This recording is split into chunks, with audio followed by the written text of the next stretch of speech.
Class today topic is evaporation. अब हम समझेंगे इवेपोरेशन होता क्या है। देखिए, evaporation is the phenomena in which are liquid change to gases state. आप जानते हैं वेपोरेशन और इवेपोरेशन में क्या डिफरेंस है, थोड़ा बताता हूँ मैं आपको। वेपोरेशन आपने पढ़ा है, बॉइलिंग क्या होता है, जब एक ऐसा पॉइंट जिसमें क्या हो जाए, जो लिक्विड का जो टेम्परेचर हो जाए वो एटमॉस्फेरिक टेम्परेचर के बराबर हो जाए, तो उस टाइम वेपोरेशन वाली स्टेज आती है। अब इवेपोरेशन कैसे उससे अलग है, इस बात को थोड़ा समझते हैं। देखिए, evaporation is the phenomenon in which a liquid change to gases state below its boiling point. Evaporation एक ऐसा फिनोमिना है जिसमें जो लिक्विड होता है किसमें चेंज होता है, गैसेज स्टेट में होता है, लेकिन अपने बॉइलिंग पॉइंट से नीचे हो क्या जाता है, इवेपोरेट हो जाता है, उससे पहले क्या हो जाता है, बॉयल हो जाता है। तो लिखा है यहाँ पर को, evaporation is the phenomena in which a liquid change to gases state. Liquid किसमें चेंज हो जाएगा, गैसेज स्टेट में चेंज हो जाएगा बिलो इट्स बॉइलिंग पॉइंट, और अपने बॉइलिंग पॉइंट से नीचे ही क्या हो जाएगा, वो लिक्विड गैसेज स्टेट में क्या हो जाएगा, चेंज हो जाएगा। यानी सपोज उसका बॉइलिंग पॉइंट माना, सपोज के लिए कोई कंपाउंड ए है, उसका बॉइलिंग पॉइंट माना वो 78 पे बॉयल होता था लिक्विड से, जब वो गैस पे कन्वर्ट होता था, लेकिन अब वो 78 में नहीं होगा, वो 78 से पहले ही हो जाएगा, वो शायद 75 में हो सकता है, 72 में हो सकता है। तो ऐसी स्टेज को बोल देते हैं इवेपोरेशन। अब evaporation is the phenomena take place in all liquid. ये सभी लिक्विड में होता है, सारे लिक्विड में होता है। But in general when we say evaporation, लेकिन जब भी हम इवेपोरेशन की बात करते हैं, we mean evaporation of water. तो वहाँ जनरली वहाँ पर जहाँ पर हम इसकी बात करते हैं, तो हम जनरली हम किसकी बात करने लग जाते हैं, वाटर की बात करने लग जाते हैं। वैसे तो सभी लिक्विड में होता है, लेकिन जनरली जब भी हम इवेपोरेशन की बात करते हैं, इसका मतलब है कि हम किसकी बात कर रहे हैं, वाटर की बात कर रहे हैं। ठीक है। अब वेपर, आपने वेपर का क्या मतलब है, देखिए, vapour a substance that can exist in the gases state at a temperature at which normally, यानी कि नॉर्मली अगर कोई भी चीज़ आप गर्म कर रहे हैं, टेम्परेचर कर रहे हैं, तो किस में बदल जा रही है, वेपर में बदल जा रही है। तो ऐसे टेम्परेचर को क्या बोला जाता है, ऐसे टेम्परेचर में चेंज हो रही है तो उसे बोला जाता है वेपर। कोई भी आपने लिया लिक्विड, आपने उसमें टेम्परेचर दिया तो गैसेज स्टेट में कन्वर्ट हो गया, तो नॉर्मली हो गया वो चीज़, तो उससे बोला जाएगा आपका जो उसमें निकलती उसे बोला जाता है वेपर बोला जाता है। तो कह रहा है substance that can exist in the gaseous state at a temperature at which normally it is a solid or liquid is called vapor। normally होगा क्या, solid या liquid होगा, आपने क्या किया, उसको एक टेम्परेचर प्रोवाइड किया, और टेम्परेचर प्रोवाइड होने के साथ क्या हुआ, वो अपनी गैसेज स्टेट में आ गया। जैसे solid that can exist as vapour, कुछ सॉलिड ऐसे हैं जो वेपर में एग्जिस्ट करते हैं, मैंने लास्ट क्लास में भी आपको बताया था। जैसे कैम्फर है, नेपथलीन है, ये सब्लिमेशन की प्रोसेस मैंने आपको बताई थी। कुछ ऐसे सॉलिड होते हैं जो डायरेक्टली क्या होते हैं, टेम्परेचर देने के साथ सीधे गैसेज स्टेट में पहुंच जाते हैं। जैसे कैम्फर है, नेपथलीन बॉल्स है, ये एग्जाम्पल हैं जो सॉलिड किस में एग्जिस्ट करते हैं, वेपर की स्टेट में भी क्या करते हैं, एग्जिस्ट करते हैं। अब है फैक्टर अफेक्टिंग इवेपोरेशन। इवेपोरेशन को कौन कौन सी चीजें क्या करेंगी, प्रभावित करेंगी, उसमें कौन सी फैक्टर ऐसे होंगे जो उस चीज को चेंज करने की कोशिश करेंगे। देखिए, evaporation increase if the surface area of water. अगर आपने क्या कर दिया, वाटर का सरफेस एरिया बढ़ा दिया, evaporation increase if the surface area of water is large. अगर सरफेस एरिया बहुत ज्यादा है वाटर का, तो इवेपोरेशन भी क्या होगा, बहुत बढ़ेगा, यानी कि इंक्रीज होगा। बात समझने की है। अगर जैसे आपने सी वाटर देखा है, उसका बहुत ज्यादा एरिया है, तो वहां पर इवेपोरेशन की प्रोसेस भी क्या होगी, बहुत ज्यादा होगी। ठीक है। तो evaporation increase if the surface area of the water is large. अगर सरफेस एरिया वाटर का बहुत ज्यादा है, तो इवेपोरेशन की प्रोसेस भी क्या होगी, बढ़ेगी, इंक्रीज होगी।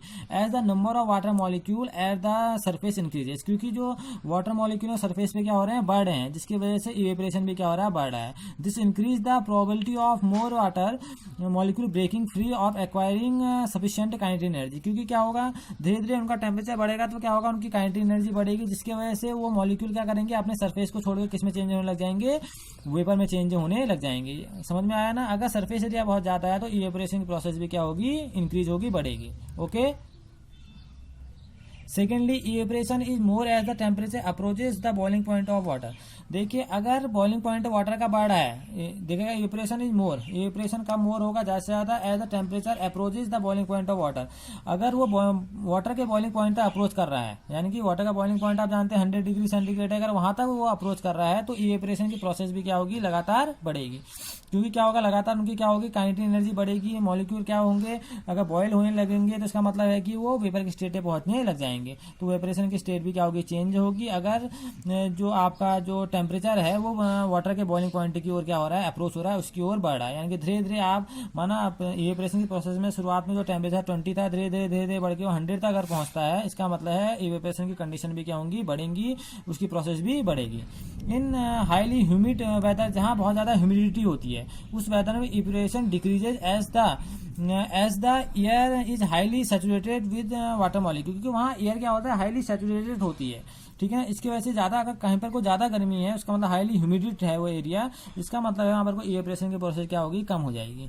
इसको हम समझेंगे कूलिंग इफेक्ट से। जैसे आपने देखा होगा कूलिंग में क्या होता है, जैसे आइस पड़ती है, बर्फ पड़ती है, आप कभी बर्फ को अपने हाथ में लीजिएगा तो होगा क्या, जब बर्फ क्या होगी वहां से पिघलना स्टार्ट होगी, मेल्ट होना स्टार्ट करेगी, तो जैसे आप देखेंगे आपके हाथ पहले गर्म होंगे, उसके बाद वही एरिया क्या हो जाएगा, आपका ठंडा होने लग जाएगा।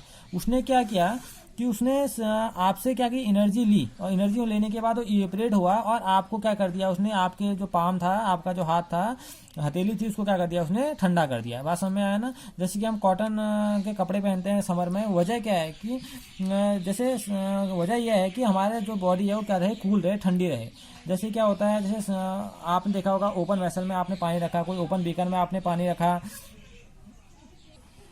बीकर में आपने पानी रखा, तो होगा क्या, जब वाटर के मॉलिक्यूल वो ओपन व्हीकल में जो आपने विसल में आपने ओपन बीकर में जो आपने पानी रखा है, वो पानी के मॉलिक्यूल क्या होंगे, धीरे धीरे इवेपोरेट होंगे। वो क्या करेंगे, सराउंडिंग से एनर्जी लेंगे। अब सराउंडिंग से एनर्जी लेंगे तो इवेपोरेट हुए, तो सराउंड अपने आप ही जो सराउंडिंग है अपने आप ही क्या होने लग जाएगी, ठंडी होने लग जाएगी, कूल होने लग जाएगी। यानी कि दूसरे की बॉडी से क्या करते हैं, एनर्जी ले लेते हैं। जैसे आइस के देखे आपने, आइस आपने अपने अपने हाथ में लीजिएगा, आपने लिया तो हुआ क्या, जो आइस के मॉलिक्यूल है उन्होंने क्या किया, हमारे हाथ से हमारी बॉडी से एनर्जी लेनी स्टार्ट की, और क्या होगी, मेल्ट हो गई। और जैसे मेल्ट हुई तो जो हमारा हाथ था वो क्या हो गया, धीरे धीरे करके ठंडे होने लग गया, कूल होने लग गया। तो ये प्रोसेस हमारी क्या होती है, इवेपोरेशन होती है, ठीक है ना। ये हमने बहुत बार सी वाटर में देखा है। जैसे सराउंडिंग होती है, क्या होता है, सराउंडिंग से वो क्या करती है, पहले एनर्जी लेती है, और धीरे धीरे क्या होता है, उसके मॉलिक्यूल क्या होते हैं, इवेपोरेट होते हैं। उसके बाद क्या होती है, हमारी सराउंडिंग ठंडी होने लग जाती है, कूल होने लग जाती है। इसे बोला जाता है कूलिंग इफेक्ट, ठीक है ना। आज हमने समझा इवेपोरेशन होता है क्या है। इवेपोरेशन एक ऐसा फिनोमिना है जिसमें लिक्विड चेंज होता है गैस में बिलो इट्स लेवल में, अपने बॉइलिंग पॉइंट से नीचे क्या हो जाता है, वो लिक्विड किस में चेंज हो जाता है, आपके गैसेस स्टेट में चेंज हो जाता है। तो हम सिंपल बोल सकते हैं evaporation is the phenomena in which liquid change to gases state below its boiling point. तो ये क्या आपका इवेपोरेशन है, ठीक है ना। वेपोरेशन में क्या होता है कि उसका जो टेम्परेचर होना चाहिए वो एटमॉस्फेरिक टेम्परेचर के बराबर होना चाहिए। दोनों प्रोसेस अलग हैं। वेपर तो आप इजीली कोई भी टेम्परेचर देकर कर सकते हैं, लेकिन इवेपोरेशन की प्रोसेस में क्या होता है, जो चीजें बॉयल होने लग जाती हैं वो बॉइलिंग पॉइंट से पहले ही, यानी कि जो उसका कोई सब्सटेंस होगा उसके बॉइलिंग पॉइंट से पहले क्या होने लग जाती हैं, अपनी स्टेट को चेंज करने लग जाती हैं। जैसे लिक्विड गैस में चेंज हुई, लेकिन अपने बॉइलिंग पॉइंट से पहले क्या हो गई, वो इवेपोरेट होने लग गई, वो प्रोसेस पहले से होने लग जाती है, ठीक है ना। इसे बोला जाता है इवेपोरेशन। तो आज हमने समझा इवेपोरेशन क्या होता है। Okay, thank you.